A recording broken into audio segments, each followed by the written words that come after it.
It's at 10:30 a.m. on Thursday, April 17th and 2025, and I'm hereby call the meeting of the Cambria Community Services Board of Directors Fire Protection Committee to order. We have a quorum. All 5 members of the committee are present. We have one attendee, I think, online at this point, Mike Walsh, and one attendee in the room, Alan Dean. Welcome. So we'll continue to the next item, the chair report.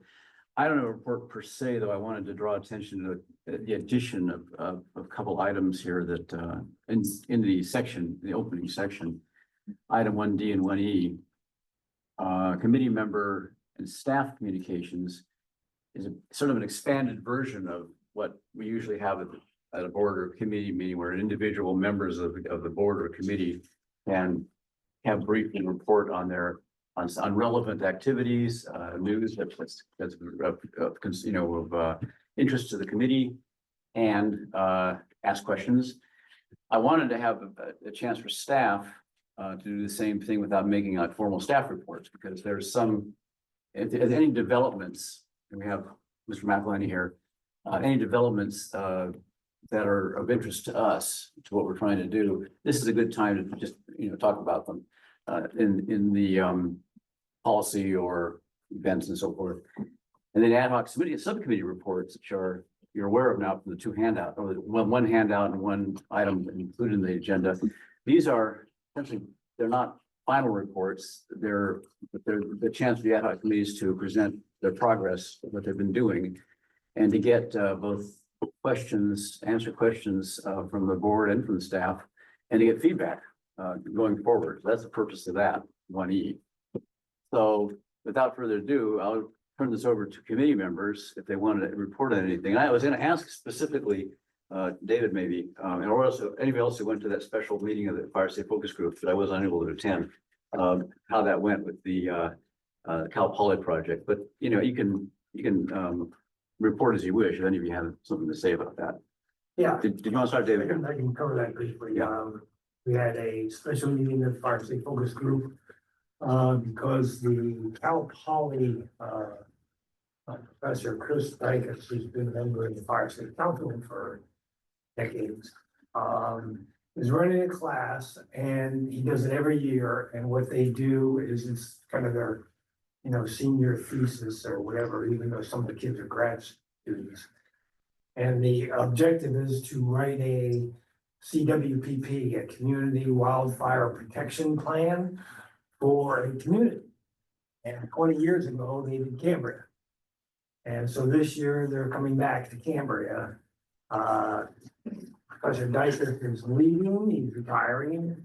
And he said, well, the first one I did was in Cambria, so the last one I'm going to do is in Cambria. So these 25 Cal Poly students are going to be running around our community a lot over the next month and a half. And their charge is to write a CWPP for Cambria. Okay. Don't take the old one and revise it. They're supposed to write a new one, okay?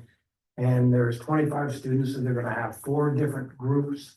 So they'll have 4 different CWPPs that they will present on June 2nd. June 2nd. I think it's June 2nd. To the Board of Supervisors. And we will get a copy of all 4, and we can use that to rewrite our current CWPP, which should be a fairly easy process. Just pick out different, parts of what they've done. I think is all they did last time. They do all the research and all of the good gathering of information and all that kind of stuff. So it was really a very good kickoff for their class. And like I said, they're going to be around in the community next Tuesday, I think it is. They're meeting with Michael Castellanos, one of the fire captains, and he's going to show them around town a little bit. so they get a better idea as to what the town looks like and what the challenges are and that kind of thing. So that was, that meeting, yes, Can I ask, when they present to the Board of Supervisors, is that a, I think it's a special meeting, yeah, I don't think it's part of the regular board meeting.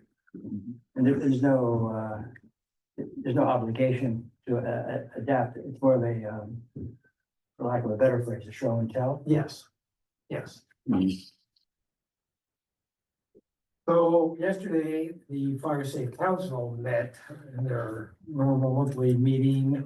This was the executive committee of the Fire Safe Council. A number of things came up that I think are pertain. One, there was a lot of discussion about the county is going to have a new ordinance, just like our ordinance. For those areas that are not covered by a city, by a CSD, CSD like we are, or that are not covered by federal or state parks area, okay? So it's a lot of territory, and they're going to come out with a ordinance that is very similar to what we just. Okay, so they're working on that, and when you guys present, I'll update a little bit more on that. But one of the things that came up was the cost of the tree permit and the amount of money and, you know, that it takes to get rid of a dead tree on your property and that kind of thing.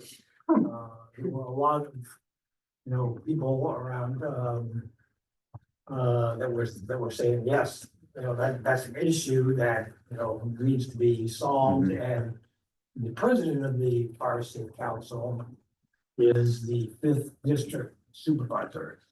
Okay, so she took notes and she said, yeah, we'll have to do something about that in order to get that, you know, taken care of so that it's not such a burden on the community. The other really pertinent thing was that the governor had a press conference last Friday, and he loosened up a lot of money, and he sped the use of that money so that more can be used this year, this calendar year, okay? The interesting thing that I found was that most of the money was not going to be coming through CAL FIRE for grants, that it's going to be coming through the Coastal Conservancy.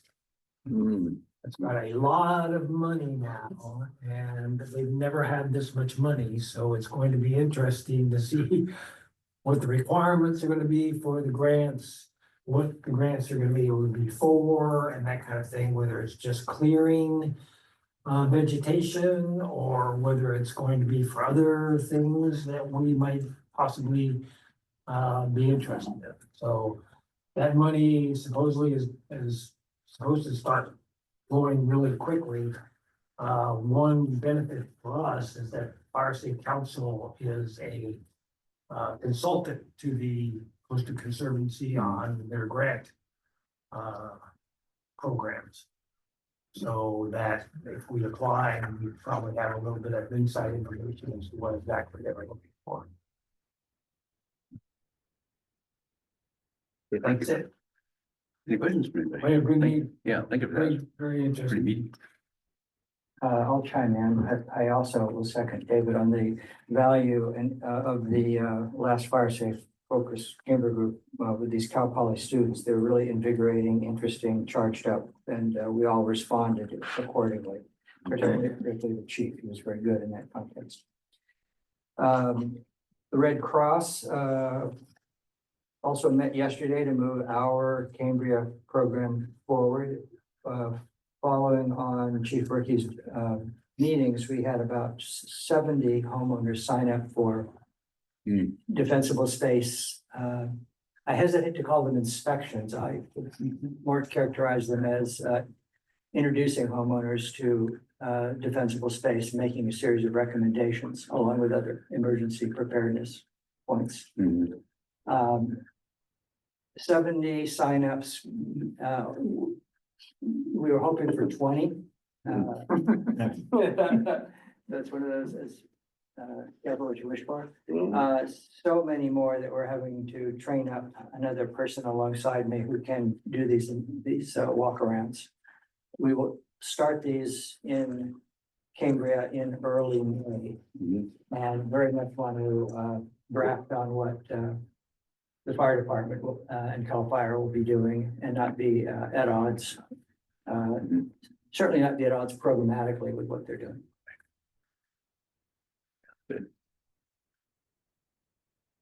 We'll have one more, I think, we talked about this a little more in the ad hoc committee report on the staff, enforcement staffing. Because it comes up, the whole idea of the whole coordination with CAL FIRE and Red Cross and how that, what that means and, how to manage it, what it can do for us is something that is relevant to that subject. Thank you, Tony. Anything else? Anything else on Art? Ron or? Okay, thank you. Mike, Oh, I'm sorry, we're going to talk about the ad hoc committee reports under 1E, correct? yes. Okay. The staff. I'll just give reports. If nobody had watched the board meeting, the ordinance was passed through the board. And that will go into effect May 10th. So the ordinance is not in effect now, and so I know we'll be talking a little bit about that later on in these ad hoc reports. But the board finalized the ordinance and the language within it, and it goes into effect May 10th, which is a 30-day window statutorily that we have to wait to start enforcing it. And then I'm working with the chief and thinking about setting something up on the fire department website in which the public can submit requests for inspections or complaints about neighboring properties. So that will hit the chief's desk and include him to start, the inspection process. The preparedness meetings, there was over 30 plus, 40 plus liaisons that signed up. And so the chief and I are working with those liaisons and coordinating with them and seeing where they are located within those various different neighborhoods. Some neighborhoods may have had 10 liaisons in a small or a larger footprint, so we might break up those neighborhoods. So we're trying to figure out strategically where all those liaisons are in terms of the pockets of the community, and then we'll start coordinating with them in terms of how to start carrying out and passing the word, so to speak, which they could be a good mechanism for the explanation of the ordinance and its enforcement and some of the things that these ad hocs are working on in terms of creating some type of public outreach that will break it down in more digestible terms on what does defensible space mean, what is really the ordinance talking about. As in one of the reports, there's a lot of legal speak in there, which isn't all that digestible for the public. So I think could be some coordination with what these ad hocs are doing, and then we can work with our community liaisons to go out and spread that word within their own neighborhoods.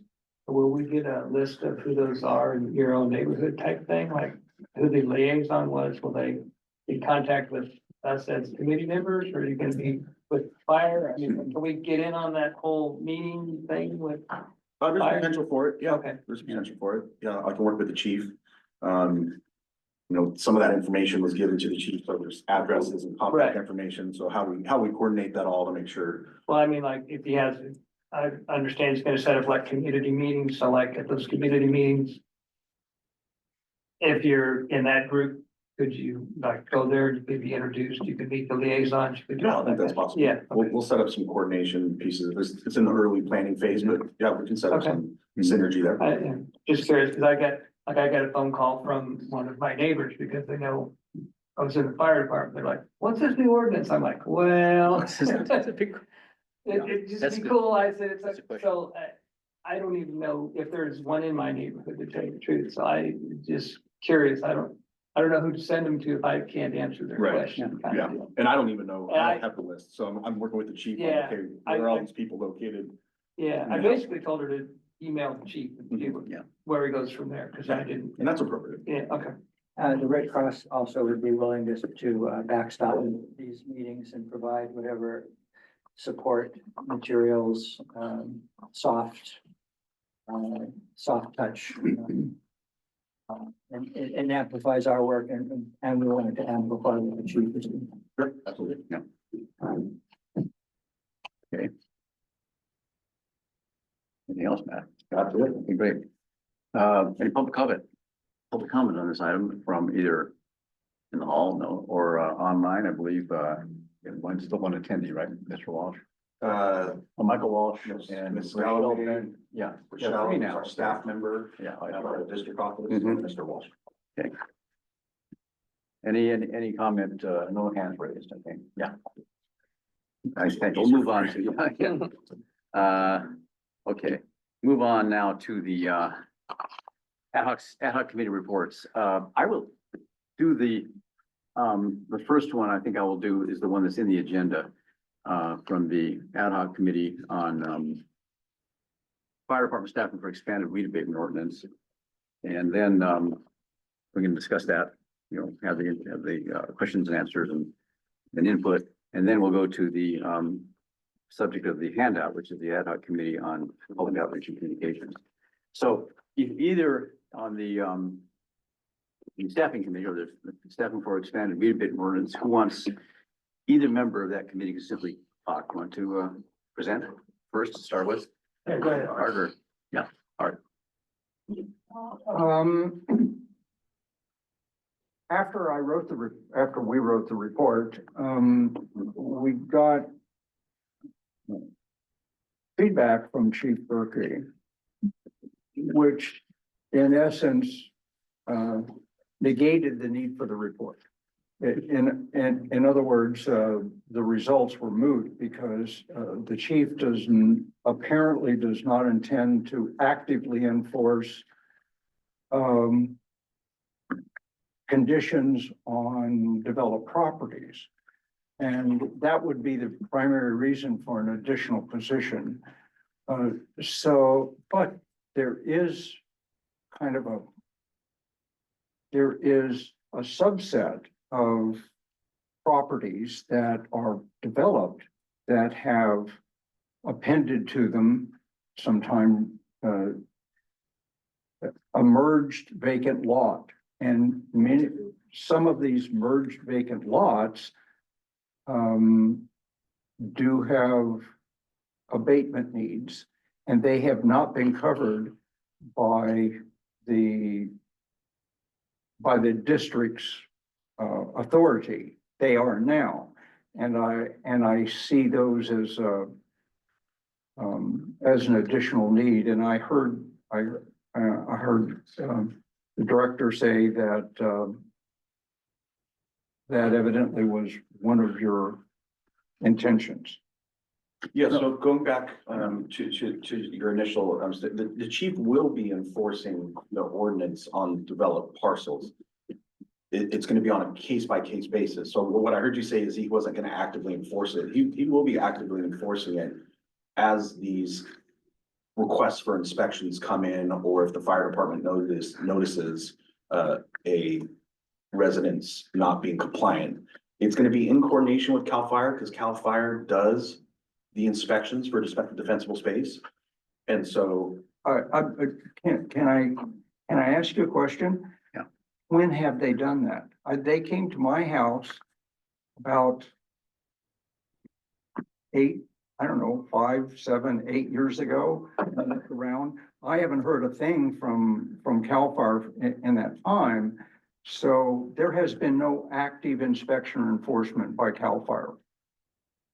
not totally correct. So each year CAL FIRE does do their inspections. They call them LE 100s. Okay. And so they have staffing issues, right? So it's not a Right. perfect program. Right, So right. there could be some gaps in terms of areas missed, but they are out there, and the chief's in coordination with them, and they do those inspections each year. In terms of how many properties they get to, I can't answer that, but they do them. Okay, so there's an issue that David and Tony and I, because I was involved in both of these reports, we are not clear, very unclear about what the district's intentions are about about inspection and enforcement, especially having to do with developed properties. Are you going to enforce defensible space requirements as are covered in chapter 49? Until we know specifically what the district's intentions are, it's going to be impossible for us to write an outreach program that lets people know what they need to do, what they should do, and what they can do. And so Yeah. Kind of that's what I got Yeah. from writing the report and the interactions I got back with Chief Berkey. Yeah, don't want to jump ahead too much because we are bleeding into the next topic, which is actually very relevant about what exactly. They're interrelated. They're related, but I wanted to get back to the, make sure we're on the staffing, staffing issue per se. It sounds like, and also anybody else who wants to ask any questions or comments should do so on the report. Yeah, because I would get. No, I was going to say, I said nothing about what the content of the report, and I'll be happy to report to that when you. Yeah, if why have don't you do that? Why don't you go ahead with that? Because it's worth summarizing it because there is an additional staff, there's an additional requirement, time requirement that is going to exist because there's expanded enforcement. That's the simple fact. To some degree, there'll be expanded enforcement. How is that being done? So maybe you should just summarize what your report was, then we can comment on that or have any questions on that and then move on. Yeah. Well, not knowing what Chief Berkey's ideas or intentions were, Yeah. We had no interaction with him at all before we wrote the report. I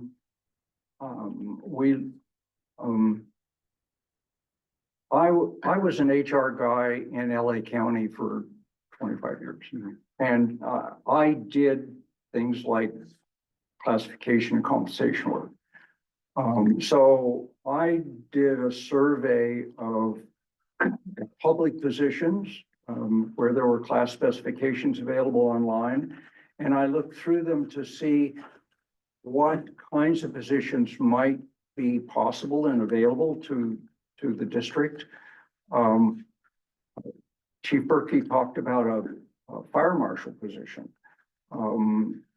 And what I saw in fire marshal positions were that they were very high level management jobs, usually in larger communities, either counties or the state, county, or large cities. So I wrote that off because of its complexity, and it would probably, most of them were funded at a battalion chief level or above, which is rather probably impossible for the district. So I looked at other positions available. One would be a fire inspector, and they normally work for a fire marshal, but they could work for a fire chief. And that position could be either permanent or part-time. And of course, that would be relevant. Most of the fire inspectors class specifications or job descriptions included mostly building related issues. There was often a minor description about weed abatement and that kind of that sort of duty.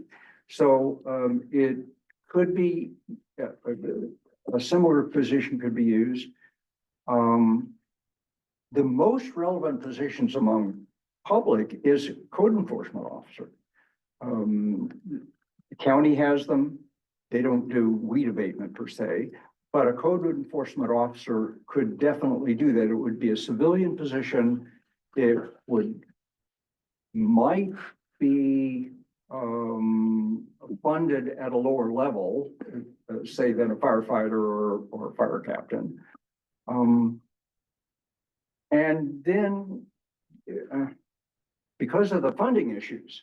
Yeah. I looked at the positions that are currently on your compensation list. And one is a reserve firefighter. And so I thought, well, you could hire a part-time or a full-time firefighter and task that person to do that. If you had a reserve firefighter, it could be a part-time position to keep the benefits down, to reduce the cost of the position on a temporary basis. And you would, and you could task that person to do that, to do inspections. And the person would be, if it were an academy graduate, then that person could be tasked as an emergency personnel on an apparatus if the need arose. So that was the basis of my report. Yeah. Dave, do you have anything to add?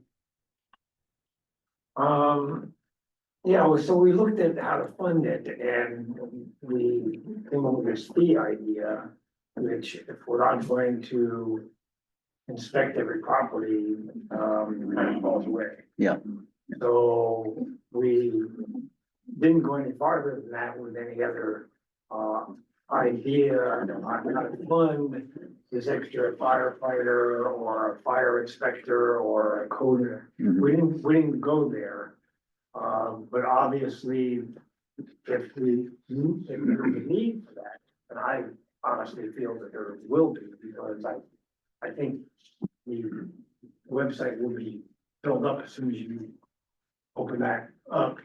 There's going to be 400 requests for inspections, and even Cal Fire is not going to be able to do 400 inspections. Are we So- talking, I'm sorry, are we talking about weed abatement or are we talking about defensible space or both? Well, they're they kind of related to each other. Yes. Yeah, because, yeah, but go on, yeah. They're related, they're interrelated, yeah. 'Cause we- So yeah. whoever's, there won't be funding available to have that person do those inspections Mhm. properly. And so the enforcement will by the wayside unless we come up with more funding. Yeah. Of some kind. Yeah. And the fee that Art and I thought would maybe answer the idea, obviously is not gonna work, so. Well, the idea is did not work. Well, I mean, it's depends if it's a fee, it's truly a fee or if it's seen as something else. I mean, a fee, any fee for service is gonna have to pass at least the Prop 218 hurdle. Right. And if it's not seen as a fee, but as a tax, then it's of course, obviously a 2/3 vote. It's a much bigger deal. So fees are, you know, Takes a 55 or 60%. well, a tax, like a parcel tax, would take 2/3. And a fee can be done by the board of directors without a popular vote, but it's subject to the protest process. And it has to be also truly a fee for service, you know, just covering the cost of the service. That has to be established with the study. And it's not always that automatic, easy to do. So that's tricky too. But to get back to to me, I mean, any questions for the, either Dave or, yeah. I have comments. Yeah. If there was Yeah. to be a position established, it would almost have to be a full-time position. I mean, I just feel like, because it's gonna be a year-long process to get to that July 1st deadline or whatever. Well, it's also- deadline. I'd almost have to be, I don't know if you could do it as a part-time, especially if you limited them to 30 hours a week. Yeah, I've got a lot to say about this. Okay, so I'll let. Well, I know, Just- it's like, you know. Gordon, anything? Did you have anything to say? Okay, yeah, Ms. McElhenney. Okay.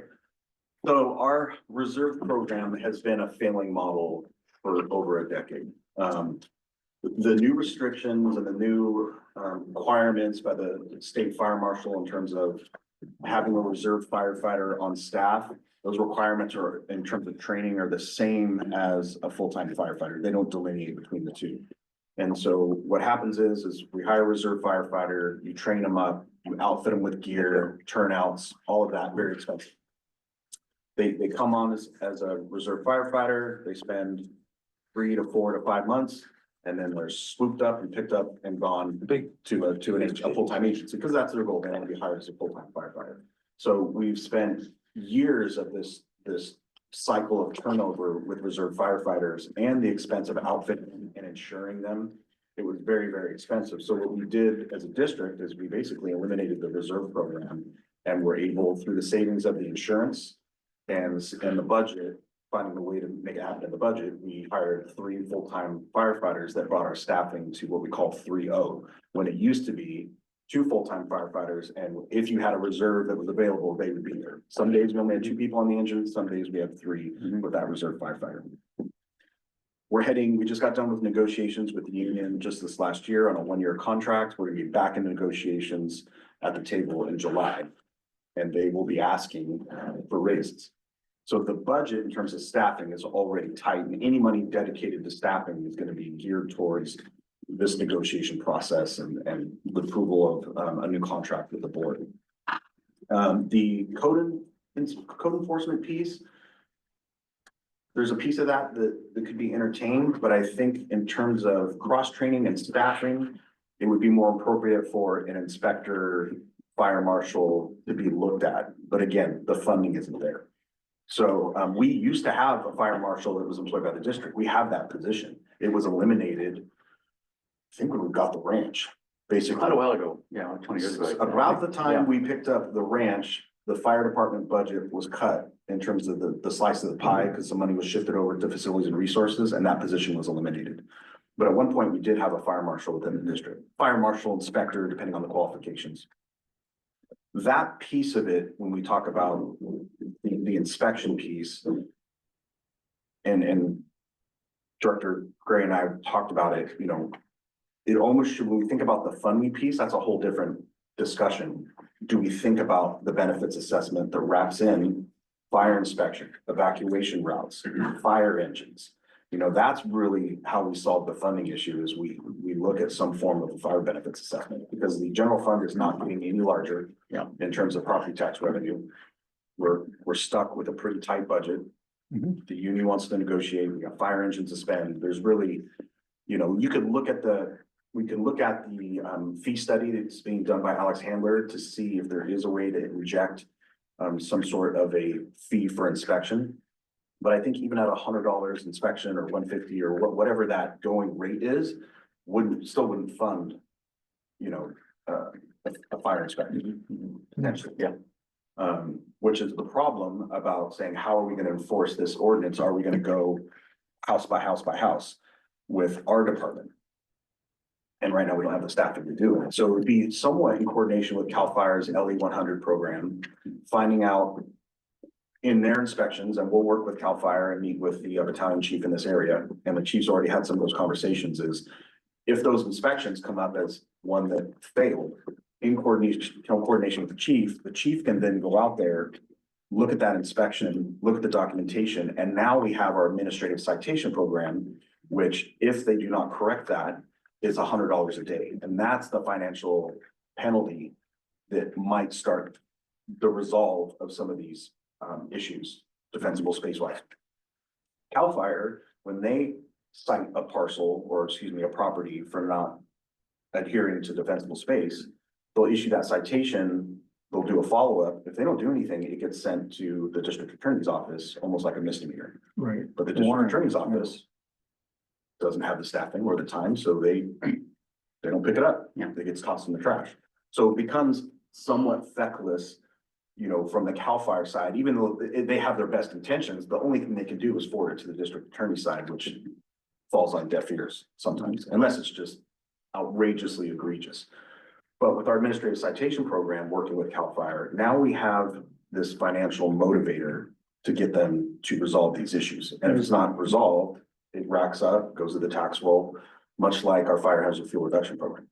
It goes to the tax roll. If they don't pay it, Yeah. And then does it ever come back to the district? when they pay the property taxes. And then obviously with developed parcels, they don't pay the property tax long enough. They get. Portion of it does. What's that? A portion of the $100 comes back. Yeah. Not all of it, because the county takes an administrative fee. Yeah, but Yeah, I don't know what percentage of that. it's pretty small. We get most of it. We get most of Like it. 12% or something. And again, we're talking about defensible space inspections. We're not talking about weed abatement. Okay, so we should discuss that whole issue because then Yeah. this is the next report in a way takes that up because I need even some clarity on that. I don't know. Let's close off this one, this one first. It sounds like there's no staffing magic available to us at this point. We are falling back on, maybe kind of revitalizing our work, our relationship with CAL FIRE, work with them a little more closely. I think that program probably has kind of been a little bit quieter than it used to be, because there maybe, we don't know what they're doing, because we're not really, haven't been, coordinating with them actively recently. And I think there's more active coordination with CAL FIRE and the Red Cross program for defensible space, just to pick up cases where our ordinance would have to go into effect at some point. And that brings us to that's how I'd sort of sum up the situation that way. I don't know if that makes sense to you guys, but we're not gonna have a staff, in addition to staff for this at this time, unless a much more comprehensive revenue package is developed for next year's ballot. That includes a lot of other stuff. Correct. I mean, is that a fair description of kind of where we stand? I think it is, but yeah. So we're at kind of a little bit of a situation where we're gonna have to depend on a lot of self-enforcement. And this is where the public outreach comes in. And like, how do you get people to understand, first of all, what the rule is, which is, it's kind of tricky. And then how do you get the word out to them of what they're supposed to do? So I'll turn it over to either Tony or Art to present. And then we can have a discussion about that. Yeah, Art, you want to? Well, Art and I took this as our topic. And in some ways, it's premised on how to interpret the work of the CCSD into the public. And I have to say, I admire what you do greatly, Matthew and Holly. I don't envy it at all. I think you have the merits of being incredibly transparent. And you have to be, for your credibility's sake. But the irony of transparency is that in my word, it creates opacity. It's hard to read. And when you go through the ordinance, the weed abatement or the ordinance of lot additions, and it begins with half a dozen whereas, you kind of lose readership at that point. And in a perfect world, you would have a public information officer that would bring this into the public. You don't, so I think it's incumbent upon those in the community and leadership in the community to bring it to the public, which is what we tried to focus on our report. And I guess even in context of this discussion, every time I hear the word inspection, I'm thinking, well, inspection of what? Are we talking about weed abatement? Are we talking about defensible space? Are we talking about them both? And if I'm confused by that, clearly the public is confused by that. So we made a series of recommendations that we thought would move that ball forward, beginning with a distillation of whatever ordinance, whatever enforcements we want to take on, or the district wants to take on, to summarize those in a very simple, clear bullet point, without legalese, document that homeowners can understand.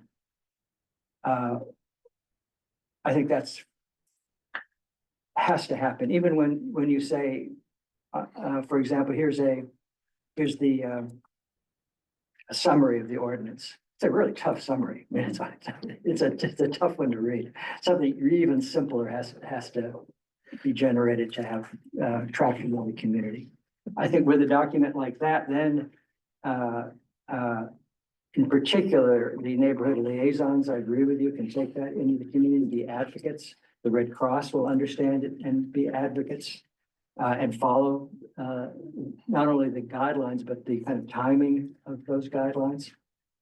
We also made recommendations as to Spanish language versions of all of this, including the neighborhood preparedness meeting that you and the chief ran.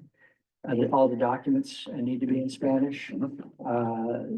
We pointed to some possible resources to fund those, whether it's Listos or CAL FIRE or others. We suggested, I didn't have copies to include, but I suggested this brochure be circulated because it is the best version of defensible space Yeah.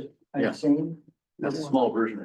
Yeah, that's what they handed out at the. They're related, yeah. And then there's this one, the smaller version, which is a little bit less expensive. But I'm getting 100 of these from Firewise USA via Dan Turner. We will use those for the Red Cross in any case. But I think the challenge is breaking through into public discourse on this, so that the public clearly understands what is being asked, if not insisted upon, and the consequences of not doing it. Yeah. You carry a legislative stick in doing so, which is important. Red Cross carries a message, no stick, which both of these have advantages. I think Chief Berkey is a great spokesman to frankly bridge both positions and take it into the community in a digestible way. Yeah. Art, Um, thank you. Thank you. we're taught, Tony and I were trying to figure out what the district's going to enforce, what specifically is going to enforce. The resolution, the abatement resolution is actually very clear about what needs to be done in terms of weed abatement. And it goes beyond just grass and stuff. It describes very clearly what a person needs to do. But the resolution mentions only vacant lots. It specifically excludes, it mirrors the language that you used last year, I believe. And so it specifically says vacant lots. It specifically excludes improved plots and improved structures. And so what I think you need to do is take it back to the district and have that amended so that it also includes APNs that are improved but have a vacant lot adjacent to them. Yeah. Because I know from, I have friends who have lots next to them that the owners won't clear. They clear them themselves. I want to bring that up because this is the point of confusion, I think. And I want to get it cleared up too. Before anybody else have any other questions before I go on, because what exactly how we're extending the weed abatement ordinance, or what the new ordinance does that the old one didn't do. Obviously, the old one was quite clear cut. Vacant parcels, there's a vacant parcel, there's a developed parcel. Vacant parcel is one category. That's the object of the current program, the weed abatement program. And what's confusing, I think, to some of us, it was confusing to me, the terminology you have to be careful with is that there's no such thing as a vacant lot that's attached to a developed lot. When lots are merged, there's no longer a vacant lot. There's a bigger lot that is a developed lot. It has land on it that may or may not be, a problem for somebody. But the real issue, and this gets to the defensible space issues, I understand it. I mean, I gotta correct me if I'm wrong. The defensible space aspect of this is that if someone's lot, their extended lot, which is perhaps because of a merger, is compromising someone else's defensible space. In other words, the neighbor has fairly small amount of land, you know, between his or her house and this other property. Well, that is a defensible space issue for that other developed lot. And so, but the enforcement of the ordinance now is going to be based on not just the fact that there's a vacant lot that needs to be cleared, but that there's a hazard being created by someone's developed lot on someone else's developed lot. Is that how it, that's why it's kind of confusing, because it's not a vacant lot issue. It's a, you know, vacant lots are clear cut. There's no doubt what they are, and there's a list of them and everything like that. It's lots that, it's developed lots that have sizable amount of property on them that is not developed, but it's still part of that lot that has to be addressed as a hazard to someone else, a neighbor, As a defensible space. as a defensible space issue. That's where they interact, you know, that's where they interact. That's what's kind of But confusing. it's, so exactly, that's the big confusion for Yeah. us, because we were trying to understand what is going to be the scope of the district's Right. inspection and enforcement program? Does it include defensible space? Now I have to let the general manager correct me if I'm wrong. No, Because I think I finally got it, because it's a tricky issue to explain to people, and it's not like just, you know, every developed lot's gonna be inspected, because they're not usually they're not covered, they're not an issue. In this way, because most of them are too small to be an issue in this way. correct. Yeah. Yeah, so rewinding a little bit. Yeah. The resolution does not specifically exclude developed parcels. It's, Oh, this is the one, this is the, yeah, yeah. Okay, take a look at this. No. This is part of this is part of the description of the resolution. Oh. Well, yeah, but Take a look at the top. the resolution, this is the thing, we have to, this is the program, the annual program, the weed abatement program. This is the actual, these are guidelines for property owners. I don't know if this is, you know, these may date from an earlier period It's- too, right? No, that's on your, that's, It doesn't mean that's that- part of, this is, hold on. Yeah. This was, I took this from the website, the current website. Okay. And if you extend your, the resolution itself, you look down and it says specifically vacant parcels. Not in the resolution, it does not. No, but your description to the public. We need to, this is what needs to be And cleared up. that's why we need clarification. Clarification, yeah, but not an amendment of the resolution, because this resolution is specifically for vacant parcels. It always has been. So this program is always for vacant parcels. So the new ordinance is separate from this. correct. In addition to this, but it's not a change in this program. Because this is very specific to certain kind of parcel. Yeah, go on, it's a map. No, yeah, I mean, That needs to be cleared up. Oh, okay, so, may I ask a question Yes. of you? As director, so is it the district's intention? And then to extend the abatement program to develop parcels? I would say no, because that program is specifically for vacant parcels. And I think it will remain so. Correct. There's a new enforcement ordinance, new enforcement program that deals with specific situations involving developed parcels. That is not going to cover all developed parcels either. But it's about, as I was saying, it's about a developed parcel that has hazardous vegetation on it that is affecting someone else's developed parcel in their defensible space. It's probably the easiest way to put it. So it's a different program, it's a new thing. What Art's referring to is our notice to destroy weeds, which Yeah. is specific to the fire hazard field reduction program, which is for vacant parcels. Yeah.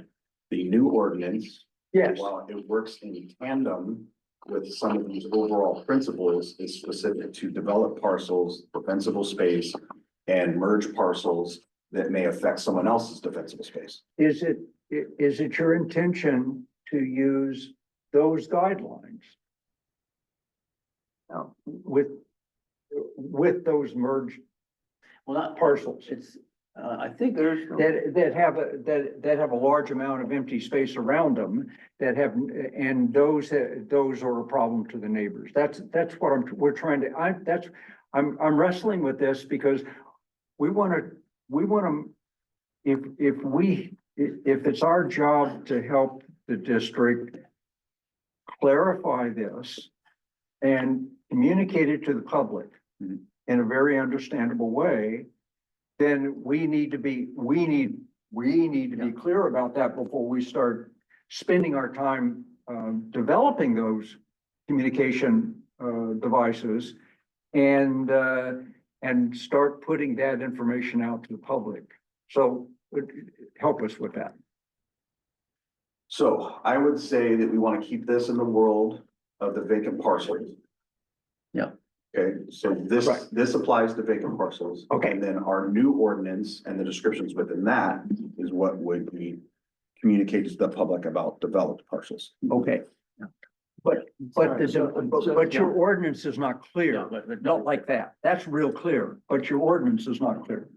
Which is, When you say, when you had that information out, that was which ordinance? And now you're referring to the new ordinance that was just So- passed? two separate programs. Fire hazard fuel reduction program for vacant parcels in the district, whether CCSD owned or private. Yeah. That's the fire hazard fuel reduction program, which occurs every single year. Right around this time, we start sending out the notice to destroy weeds on those undeveloped parcels. Right.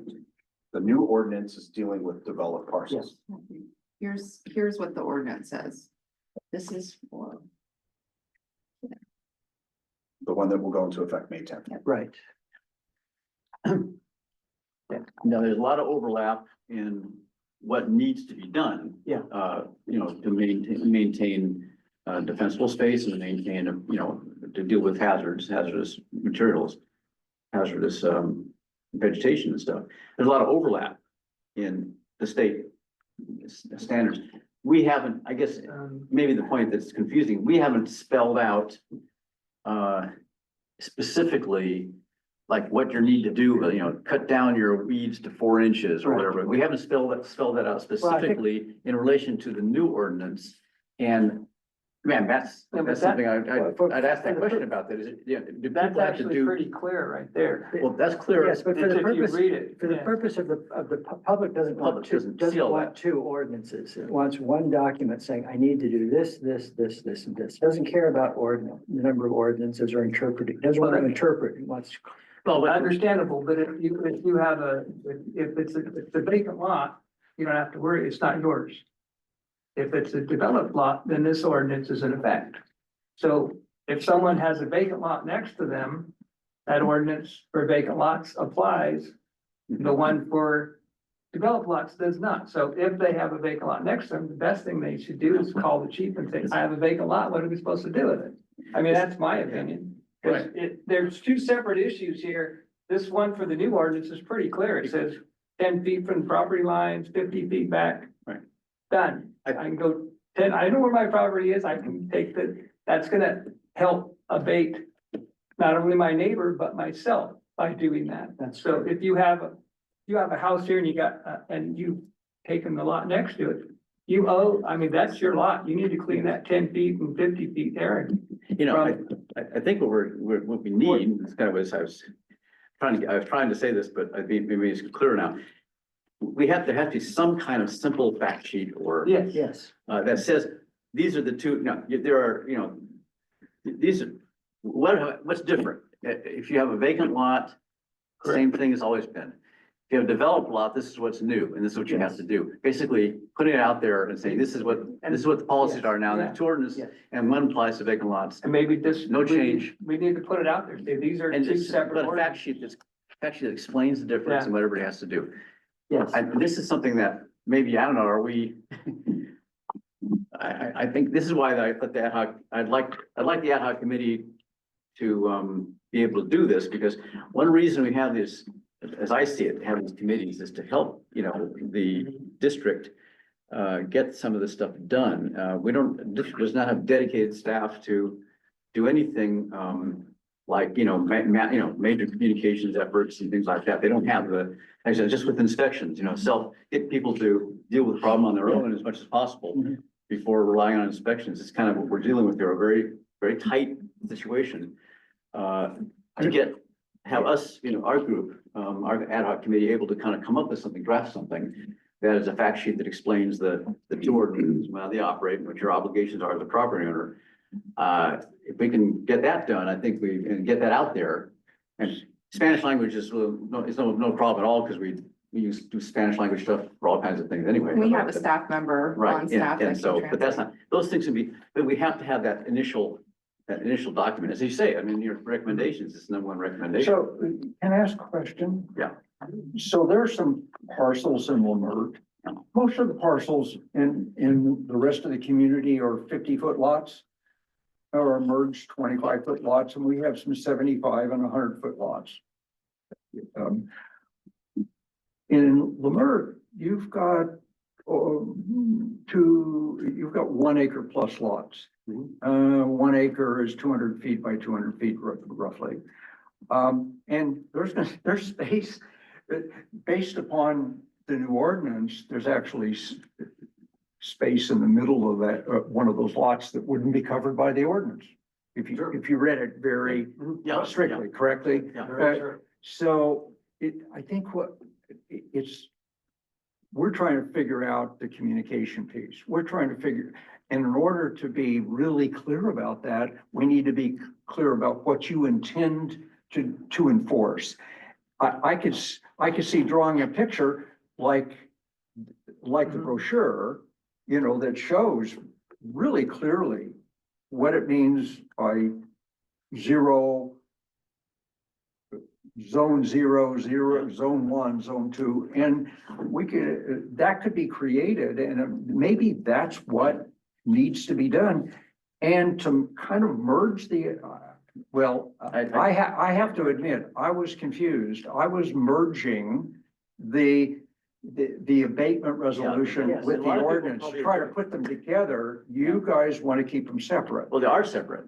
Well, They are, they are we're separate. talking about for the purposes of inspection and enforcement, they're two separate issues. They're two separate issues, but they're gonna be merged from your point of view and what you have to They're do. separate ordinances and they're separate issues, but I think for the public presentation and public consumption and public advocacy, it has to be perceived as one set As of one program. Yeah, well, it's free from legalese. You may Yes. get reference that it's gotta be just, you gotta do this, you gotta do this, you gotta do this, you gotta do this.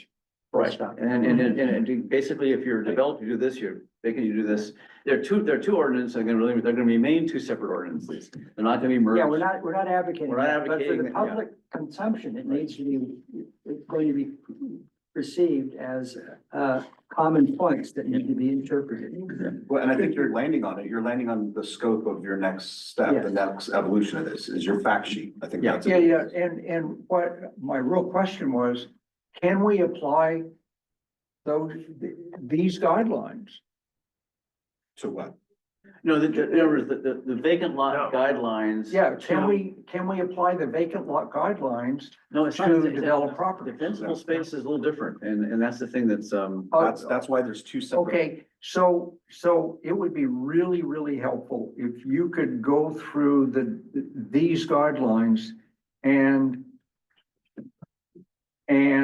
tell us what applies and what does not apply.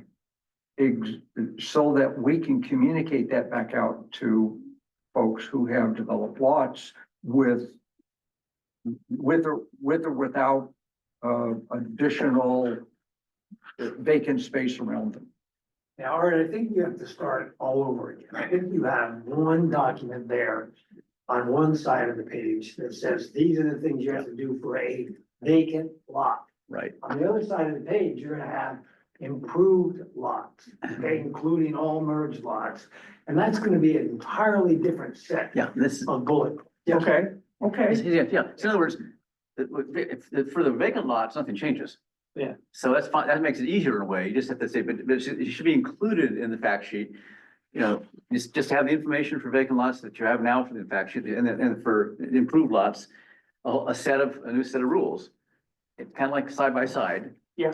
Yeah, I don't know, you guys, You know, I think we've landed on it. I think We've that's, landed on it, yeah, that's exactly what we could do yeah. moving forward is you're gonna create a fact sheet for vacant parcels, create a fact sheet for developed parcels Mhm. with some explanations, you know, on each side. What does this mean? Yeah. What does this mean? And that's the piece that you're trying to do. What I'm hearing is what the public wants to hear in layman's terms, what you have to do.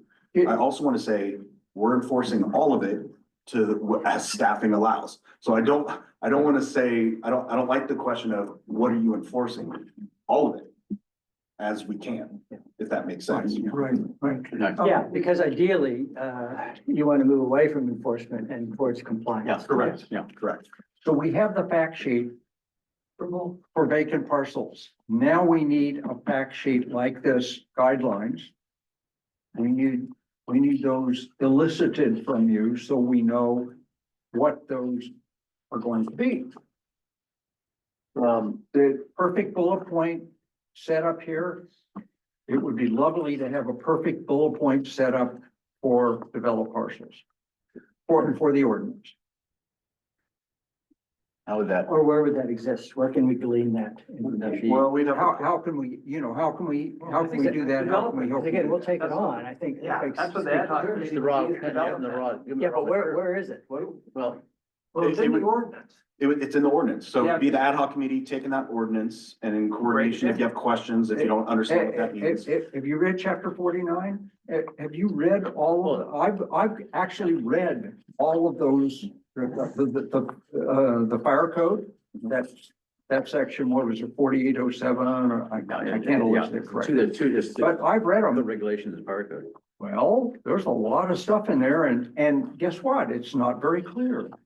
So it's going to be really you guys, it actually starts with the district because the district has to let us know what their interpretation of this is. It's not our interpretation, it's your interpretation. We can then turn that into clear If you can come up with- communication to the community. If he does his interpretation first, he can confirm it.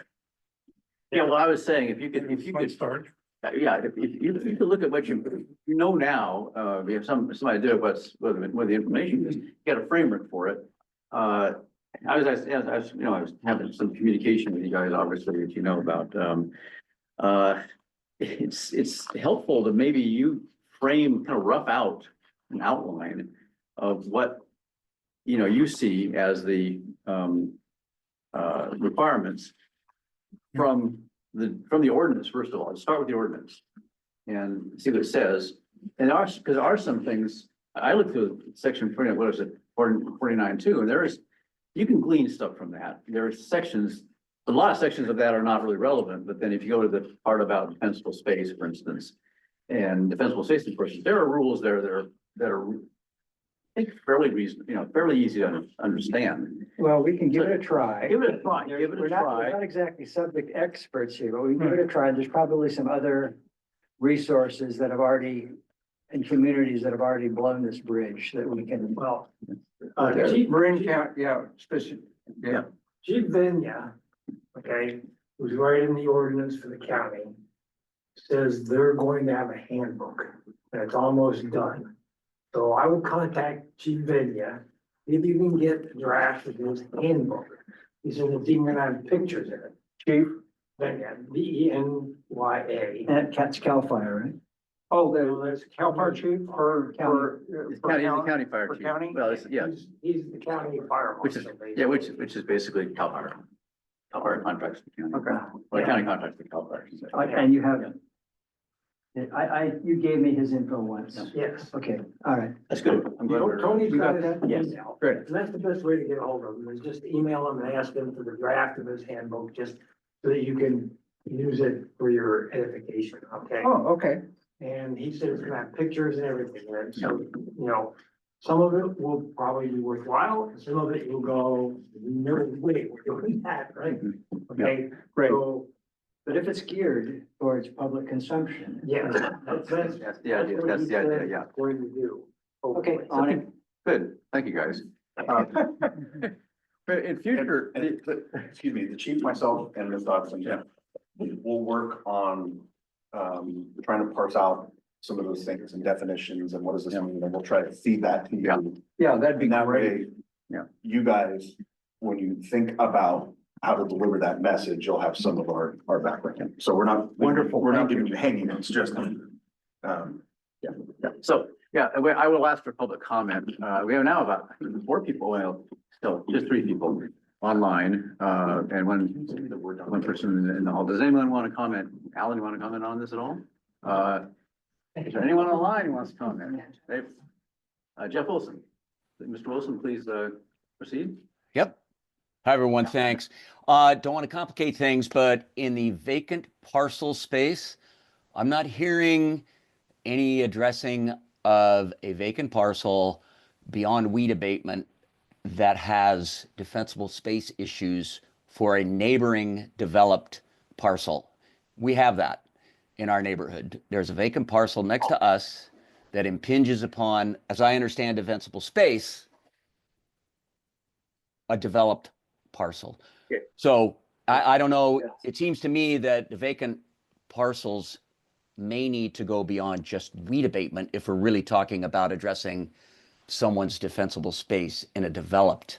Does that make sense? Well, so you're talking about a parcel, it's a vacant parcel now. Right. That is under the rule, is under the program for weed abatement, but you're saying it also creates, it has hazards for an adjoining developed parcel that aren't being addressed by the weed abatement program? Right. It's beyond weed abatement as defensible space requirements, as I understand them, that can go to trees and other things beyond just weeds. Well, So- I think the weed abatement program, though, the current program also doesn't include just weeds. It also is flammable vegetation, dead trees, all kinds of other things. ladder fuels. It's pretty, that checklist that Art was talking about is pretty comprehensive. It's not just mowing the weeds. So if there's a Yeah. tree on a vacant parcel that is next to a developed parcel and it has ladder fuels or it isn't trimmed up, then as a part of the weed abatement program, the contractors will go in, if it fails, we'll go in and trim up those ladder fuels and make sure it's compliant. Yeah, so that's. Okay, if Yeah. that's I not think how I that- understood it, but that's fine. So if the ordinance, the vacant parcel ordinance states that, and it addresses defensible space issues for, say, me, then okay. Yeah, Okay, thanks. that's our intention. Thank you, Jeff. Thank you, Mr. Wilson. Yeah. Any other comment from online? We'll move on. As I said, this section won't be as long typically as this today, but I knew there was some meaty stuff we had to go through here. So the next item is actually public comment on the items that are not on the agenda. And we go back up to here. Items that are not on the agenda, but are under the purview of the committee. Does anyone here in the room want to comment, or anybody online want to comment in that category? I see no hands up. We'll move on to the consent agenda, which is one item on the consent agenda, consideration to approve the March 20th, 25 regular meeting minutes. There, 3 people are here who were there then. Typically, though I'm not sure Robert's rules really requires it, they're the ones who would vote on the minutes to make sure they're accurate. So I'll ask for either any corrections people see need to be done, and if not, motion to approve. I motion to approve the minutes. Okay, it's been moved. Well, you were here. Yes, you were here. I think. Well, now, Tony wasn't here. Oh, David Everyone wasn't was here. listening to. David Oh, was David, that's right. Okay. Again, it's been moved by Tony and seconded by Ron DeLuca that the minutes be approved. I'll take a roll call vote. Mr. Stafford. Aye. Mr. DeLuca. Aye. Mr. Pearson. Aye. Mr. Chapman. Aye. Mr. Heinrichs. Aye. Motion passes 5-0. Next up, regular business. Discussion consideration of a task and timetable for evacuation planning ad hoc committee. This is sort of kind of what we did last, month, or I think it was last month and the month before.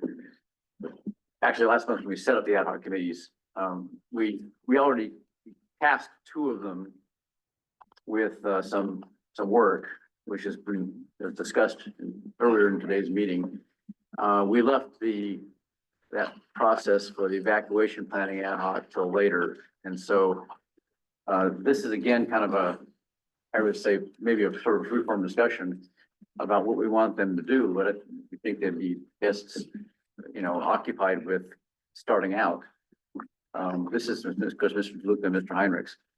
I'll turn it over to the committee for, suggestions or the staff as to what would be most useful for this subcommittee, this ad hoc committee to be starting out with in their activities. Anyone wanna, Ms. Heinrichs? There is a Marin County San Rafael fire meeting in April and Mill Valley evacuation plan, April 26th. I was planning on attending that. Online or in person? They don't do it online. This is not a meeting, it's evacuation, actual. Drill. Mid, Mill Valley, above San Francisco. Where's it at? What? Marin County. Yeah, which town? Well, Mill Valley. Mill Valley, city of Mill Valley. Mhm. It's Marin County, or San Rafael's involved. They're gonna have a fair afterwards. Or like you have people come in and see what fire safe things you can do. Looking at their program, their roads don't even compare to our roads. Very narrow. They can get one car down a lot of them. Very difficult. Mhm.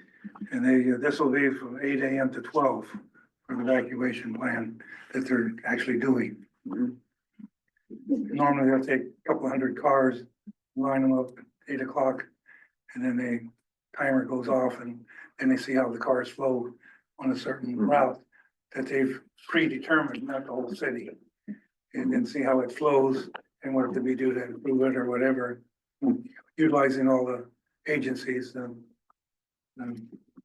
fire department, highway patrol, the Cal Fire and whoever, sheriff's department, certs. So they did film it 4 or 5 years ago, but they haven't came out with any details of that. Yellow crew came out from the TV or whatever. So it's an incorporated town. Yeah, Mill Valley, yeah, this is a city.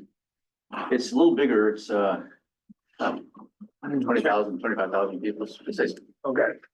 So I think that's a great idea to go. Gather all the information you can. But in the end, you gotta work with county OES on any evacuation drills and plans. So I would suggest that one of the things that you do as a meeting is go and meet with county OES and say, what do you feel is the, parameters of what we could do with evacuation and drills and that kind of thing. And what are they planning on doing, if anything? Right. Well, one of the things we know is that the evacuation will be premised upon emergency alerts. And one of the issues in the Altadena fire was when these alerts were issued, who got them. And I'm wondering if there's a way the county can beta test the emergency alert without actually making it live and making us all freak out. Is there a way to test that alert system to see, to gauge its effectiveness? I believe there is, but I don't know that for certain. So I would urge that as a step. Yeah, there is. Ron, go ahead. No, I'm just agreeing with him. There is a way to do that, because we've done it, through the state, we've done it, and they also they have to work to the OES and coordinate it all, but there is a way to do all that and let everyone know. They basically just tell you there's gonna be a test on this day. And they get a response as to how many heard it and so forth and so on. And does it actually ping your phone? Or Yeah, they can, it depends on what they wanna do, like, I would urge they can something ping your phone, they I would can. urge something like that as a kind of pre-evacuation drill.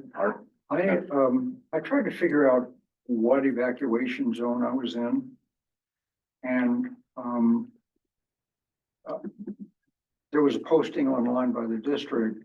I looked at that and what it does is reference back to an supposedly interactive, like statewide,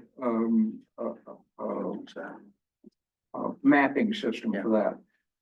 And it turns out that the numbering system wasn't, I don't believe it was correct for us. And we're in a very small little zone up on Happy Hill.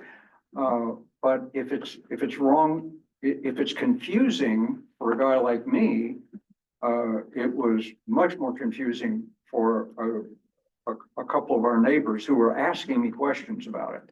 And I was trying to figure it out. So I think it would be, if it's possible to provide a local map that's really clear, so people know what zone they're in, so that when and if they get an alert, they know what pertains to them. I had a comment when they had all the meetings about the fire coming and visiting with the fire chief. They had different zones. And they had Lodge Hill listed. It said Lodge Hill East and Lodge Hill West.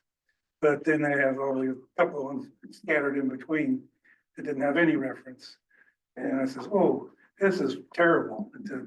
So I figured out I must be west. It's the only way, because there is no defining line east-west per se. So he's agreed that there's a need for pinpointing. Yeah. I'm E34 on my code zone. That's basically as far as I've got. But that's, that yeah, part. the numbers have been in flux because the old Genesis thing is gone, and then the county came in with, set up a new system with new numbers, actually. Oh, they did. Yeah, I mean, I don't want to get too off the topic. That's what we, Asking, that's good for the. but it looks like, Put that in plan. it looks like we're focusing on a lot of things Yeah, so if you type need your to be done address in here. there, it's gonna give you your new zone. Yeah. Yeah, PAZ, huh? I think there's a theme, a little bit of a theme here. PAZ is just for the Diablo Canyon. Oh, okay. So once you It's type CM. in, once you type in your address, this is your zone. So for us here, we're in CMB 006. Cambria now then. Hmm? CMB Cambria. CMB, and there's CMB 01, Okay. there's like about a Yeah. dozen, Yeah, 15 zones in Cambria or I something mean, like that. I understand the map, but for me, and maybe it's just me personally, is I live on the dead end street next to the forest, and there's only one way in, there's only one way out. Mhm. For me, looking at that, I'm like, okay, I'm in evacuation zone 6. Where do I go? Well, I guess, That's what we're That'll trying. How do I get there? Well, you know what I mean? Cause it's like, I mean, I know where I'm going and what I'm doing, but that's not the point. The point is, it tells me I'm in evacuation zone 6. I get the alert, I'm in 06, I gotta leave. Where am I supposed to go and how am I supposed to get there? Well, they're not gonna tell you that until the event happens. Right. Because if the fire's behind you, Right. well, this way. Well, If it's yeah, in front of you, you're going that way. No, I understand that, Okay. but So they can't really tell you which way to go, but I agree that what you can do is, once the chief has established the new, temporary refuge. refuge Yeah. areas, okay, is you can, map out for you, okay? If they tell me to go to this refuge area, that's my route. If they tell me to go to this refuge area, this is my route. right. If they tell me to go north on Highway 1, this is my route. If they tell me to go south on Highway, and if they tell me to shelter in place, I shelter in place. So I think that eventually you can get there for everybody, but it's going to take the new refuge areas identified, okay?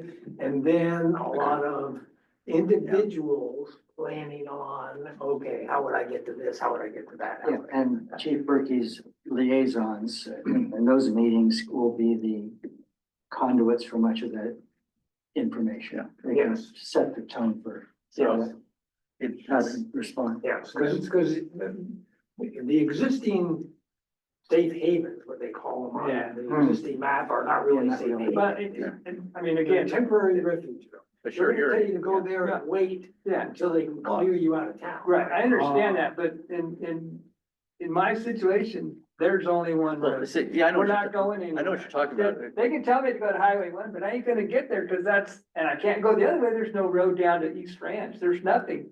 We're the dead zone, we're absolutely There's dead. there's There's a, nothing, there's issue- nowhere to go. the issue of here, you know, and the chief was talking about this at the Mhm. public, at the town hall. You, especially if you live kind of up at the end of the road like you do, and you got one way, I guess you just gotta get to Highway 1 and get out of there. Yeah. But there's only one way out. You gotta be extra vigilant about not You're waiting. gonna leave, because- right. Oh, I If you Right, suspect that's the only anything's key. going on, just to be ready to go. And he mentioned that, like, you know, don't wait That's for what the he order, said. Right. because I you're know. stuck otherwise. I don't know. Especially if you're in those vulnerable areas where you know. Yeah, you've got those- I mean, It's a lot of leave early in those Yeah. areas. Anyway, so it sounds like, just to get back to the committee, I think, that would be something to look into. yeah, I think your first step, and I think Dave was, Oh, you yeah. know, giving you good advice here, is to I think you want to get, first of all, kind of what the practices are now, kind of what best practices are. That includes things like evacuation, that includes Marin. Yeah. Because Marin's a good example. They're very proactive about stuff. They're good, very good on dispensable space and plantings and things that very developed. But sort of get a sense of best practices of what's kind of the, state of the science, or what do you want to call it, in evacuation planning locally, Cal OES and, other agencies, other jurisdictions that might, be, you know, seen as, more progressive in this. And come back, start with that. I think that would be a good, interaction with county, to get a sense of what is possible and what the deficiencies are in our area especially, and what others are doing. And just start, I mean, it seems to me, I mean, anybody else want to comment on this, they can, but I think to start out, your mission is sort of a, getting the, lay of the land in terms of what is possible and what others are doing. And what, can be done from that point on is probably the best step to start out. There are a lot of avenues. I mean, the readiness question is, I think, very much in the wheelhouse of these liaisons and the neighborhood groups ultimately, to get ready for evacuation. Somebody's responsible, a group is responsible for say 50 homes in a neighborhood, can really do a lot of these things like find people who need help getting out and all that Right. stuff. So that will all kind of come into play, but that has to get developed. Yeah. But you could be here, you could be the ones who are sort of the experts in evacuation essentially, is what's being done now, just to start out. If I have anybody has any other suggestions? Well, it goes back, I think, to the philosophy of you have to be responsible for your own safety. Absolutely. Yeah. You can't wait for the cavalry. You have to be prepared and proactive. Yeah. And almost on the assumption that you're not going to be rescued. You need to rescue Right. yourself. I have to override my own self-destructive attitude, because I was in the fire service, I'm like, I'm not leaving, I can do this, but I understand, Yeah. yeah, but it's for the, more of the community around me. Yeah. It's like we basically back up to the East Ranch on the hill, Mhm. and there's nothing. I could make my way down the hill if I need to, if the fires or whatever's coming in, I mean, I can get out of there, because I prepared for that. Mhm. But I know that a lot of my neighbors have, and Yeah. they're, some of them are elderly, they just are not prepared. Yeah, for it. that's the thing about And, and it's like, I'm gonna go back to what Art said, you need something specific for those people to say, if this happens, you need to go here. And that's what they're gonna do, I know that, because they don't, that's what they're used to doing, is somebody telling me, I gotta go here, because you guys are the experts, you tell me to go there, I'm gonna go there. And they're not gonna veer from their course, they're gonna go right to what they're doing. So, I'll tell you what, Gordon, you're gonna go to Marin, right? And It's a plan. you can do, you have a report. If you guys meet with County OES, then, Board goes to Marin. You have something to report on next month, and we just Okay. go from there, I think. Right. yeah, Yeah, that's fine. Pardon? Is there, is it possible to publish a list of the of the neighborhood liaisons that have been identified? And or see where the holes are and, The chief and I are working on that, meeting with the liaisons, finding where they are geographically. I don't think I want to publish anybody's okay, name or anything right now, but you know, as we get closer to finding out where our needs are, you know, we can meet with the ad hoc. And we can start talking about the information you develop as far as an informational packet, you know, a fact sheet. Get that to the liaison, so we can make that happen. the, we have a really interested neighbor, at least block, but I don't know if we have a neighborhood liaison. Well, I think, Well, I mean, we just had the meetings, we just got the sheets, now we're setting up the contact information and how they're gonna get the outreach, so Thank you, they'll be in touch for sure. great. this is also an outreach cushion going forward. If we don't have enough liaison, well distributed enough.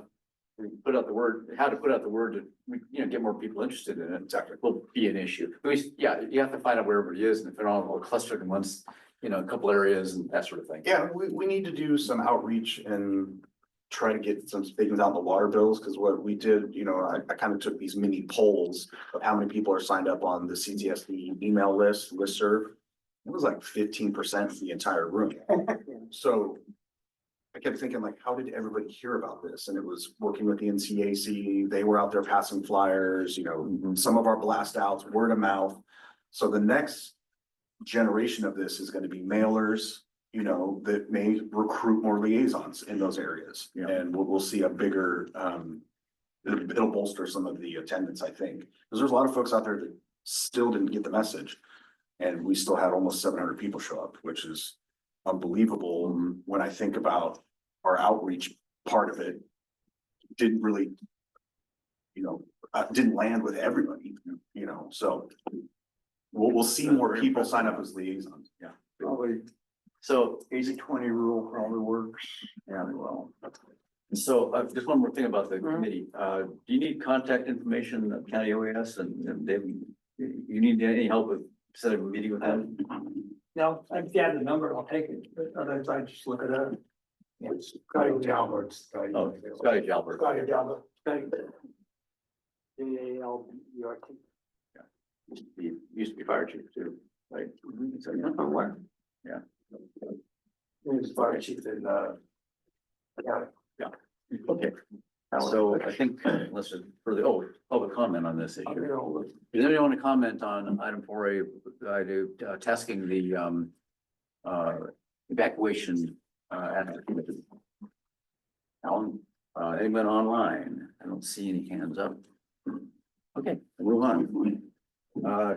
We've already been talking about this a little bit already, but it's the discussion of possible follow-up actions to the Cambria Community Emergency Preparedness Area meetings. So I would recommend that we table this till next month, when the chief is here. Yeah. I think the chief has already got some ideas of what he's going to Yeah. do.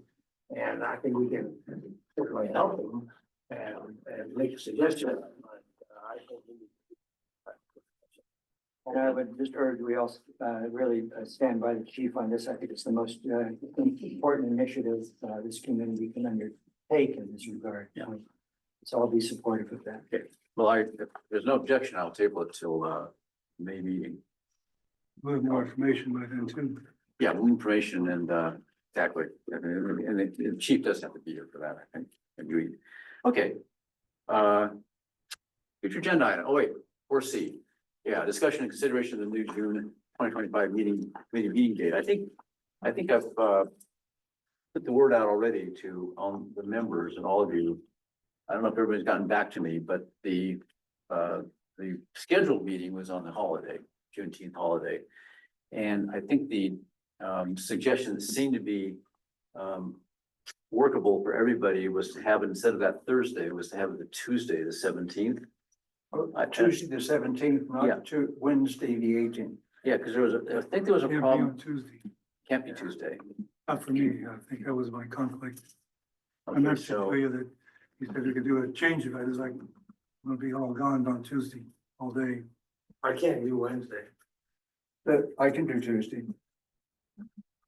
Sue Gordon can't do Tuesday though. I mean, what is the, This is in June. is that June, correct? yeah, June, it would be 17th. Let me just verify that. I think that's gonna be at a certain meeting. Yes, June 17th. Gotta go to Monterey. Hmm. So that's what I thought you moved it to the Monday or something, or one day. Monday Back. is Or is that the day? Finance and R and I. finance and R&I, that's right, the committee meetings on Monday. We had just three of us there and we agreed on one date, which was acceptable, but then Which you is what, said, that date was, I didn't write it down. It's yeah. just, I don't think I'll. Let's- Put that in. So Tuesday, Wednesday is out for whom? David. Tuesday is out for Gordon. Hmm. Hmm, Do we need a meeting? Well, we probably will, I think. We may not need a meeting. We could do, what we could do is. Thursday's not an option? Or is that- Thursday is, that's the holiday. Well, that's the only And thing. then Friday, is that a Friday, is a staff day off? Flag Day is on, let's see, I'm actually leaving for a week's trip on the 19th, so I wouldn't have been at the 19th meeting, and I won't be there on the 20th. The 20th is our day off. That's, I do, yeah. Well, Can we, summer, can we move it to the week before? Haley, Week before on the 12th is a board meeting. yeah,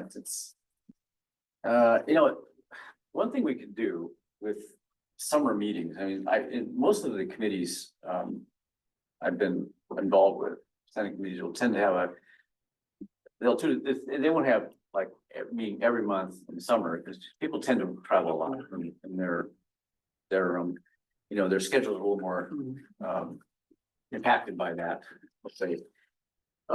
We could have a meeting that's serves for both, July and June, as it's sort of an early July, maybe after the July 4th holiday. That would replace those two meetings. One possibility too. James would be fine with me. Given the travel schedules, I think there's companies that.